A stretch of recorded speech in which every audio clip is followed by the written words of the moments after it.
నమస్కారం. వెంకటేశ్వర స్వామి భక్తులకి శుభవార్త. నిజామాబాద్ లోని నరసింగపల్లి గ్రామంలోని వెంకటేశ్వర స్వామి ఆలయం అంటే ఇందూరు తిరుమల గోవింద వనమాల క్షేత్రం పుష్కర బ్రహ్మోత్సవాల్ని జరుపుకుంటోంది.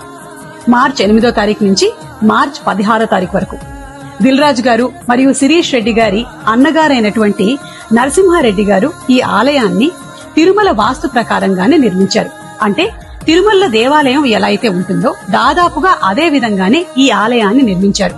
ఈ పుష్కర బ్రహ్మోత్సవాల్లో భాగంగా ఈ కార్యక్రమంలో పాల్పంచుకోవడానికి శ్రీ శ్రీ శ్రీ శ్రీమన్నారాయణ చిన్నంజీఆర్ స్వామి వారు, వారితో పాటు శ్రీ శ్రీ శ్రీ దేవనాథ్ జిఆర్ స్వామి వారు కూడా ఇచ్చేస్తూ ఉన్నారు. సో ఈ కార్యక్రమానికి ప్రముఖ నిర్మాతలైనటువంటి మన దిల్ రాజు గారు, శిరీష్ రెడ్డి గారు, వారి కుటుంబ సభ్యులు, అలాగే నరసింహారెడ్డి గారు, విజయసింహారెడ్డి గారు, హరీష్ రెడ్డి గారు, వారి కుటుంబ సభ్యులు మిమ్మల్ని ఆహ్వానిస్తూ ఉన్నారు. మరి అందరూ పెద్ద ఎత్తున ఈ కార్యక్రమంలో పాల్పంచుకొని ఆ స్వామి వారి ఆశీస్సుల్ని పొందండి. మర్చిపోకండి, మార్చి 8వ తారీఖు నుంచి మార్చి 16వ తారీఖు వరకు పుష్కర బ్రహ్మోత్సవాలు.